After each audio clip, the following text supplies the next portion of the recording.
बोले वीरी सतो वीर गतिम गतेसु।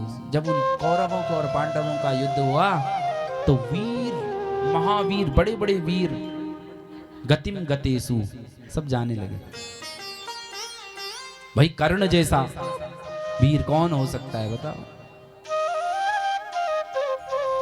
पितामह भीष्म जैसा वीर कौन हो सकता है।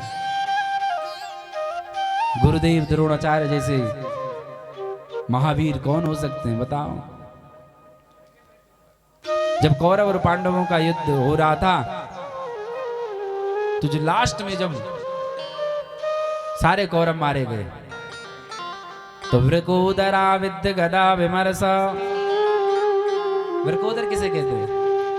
अर्जुन के धनुष का नाम क्या है? गांडीव। और भीम की गदा का नाम क्या है? वृकोदर। यहां नाम नहीं लिया है, यहां कह रहे हैं वृकोदरा विद्य गदा विमर्श। जो वृकोदर नाम के भीम है, यानी जो वृकोदर नाम की गदा को अपने पास रखते हैं, उन्होंने क्या किया? जंगाएं तोड़ दी। किसकी? दुर्योधन की। और जब दुर्योधन की जंगाएं तोड़ दी तो आज आधमरा छोड़ करके पांडव जाने लगे। तो जब चले गए अब तो ये दुर्योधन रोने लगा। इस दुर्योधन के अश्रुधार बहने लगे। अश्वत्थामा आए, द्रोणाचार्य पुत्र बोले मित्र अब तू जा रहा है। तब दुर्योधन कहता है कि जा तो रहा हूं मित्र, लेकिन एक चीज कहूं, मुझे इसका दुख नहीं है कि मेरे 100 भाई मरे, मुझे इसका दुख नहीं है, बल्कि मुझे दुख इस बात का है कि हम 100 भाई थे, हम 199 मर गए, मैं भी मर रहा हूं, लेकिन इसका दुख नहीं है, बल्कि दुख इस बात का है कि पांडव सिर्फ 5 भाई थे और पांचों के पांचों जीवित हैं। बताओ, यही एक ही स्थिति लास्ट में अभी। अभी अश्वत्थामा कह रहा है कि मित्र तुमने सबको सेनापति बनाया, पितामह भीष्म को, कर्ण को, द्रोणाचार्य को, पिता को भी, कृपाचार्य को, सबको तुमने सेनापति बनाया, मुझे नहीं बनाया। तू क्या कर दो थे? तब कहते हैं ना लोग, जब लड़ाई होती है मां मानो थे तो बताओ थे तो नहीं, अरे तो काग बताता कुछ नहीं थी यार, बस की नहीं। और ये कह रहा है कि मैं होता अगर सेनापति तो मैं बताता फिर तुम्हें।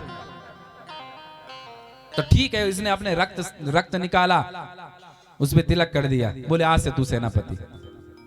और ये चला कहां? सीधे पांडवों को मारने।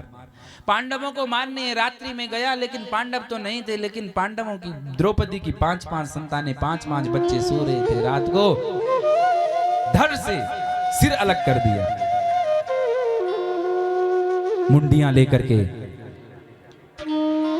पहुंचा है दुर्योधन के पास में।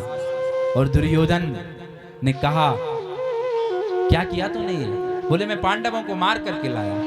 बोले दिखाना जरा, क्योंकि दुर्योधन की तो सबसे ज्यादा जो लड़ाई थी वो तो भीम से थी। बोले ऐसा कर, भीम का सिर दे दे। जैसे ही दुर्योधन के पास भीम का बच्चे का सिर दिया, हाथ में पकड़ा, दुर्योधन समझ गया कि ये भीम का सिर नहीं हो सकता,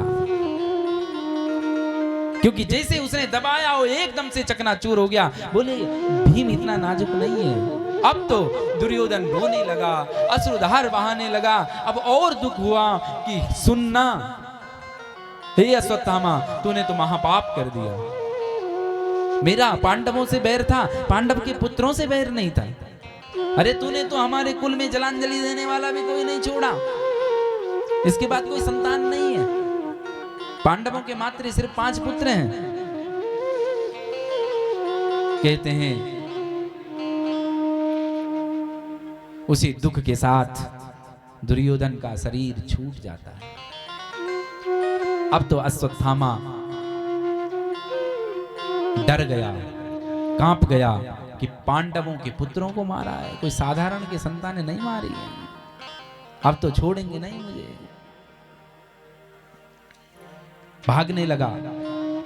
वहां प्रातःकालीन बेला हुई, द्रौपदी जैसे कक्ष में पहुंची, एक माँ के 5-5 बेटों के धड़ पड़े हुए हैं। क्या स्थिति होगी बता। रोने लगी, बिलखने लगी, माँ चिल्लाने लगी, माता शिशूनाम निधनम सुतानाम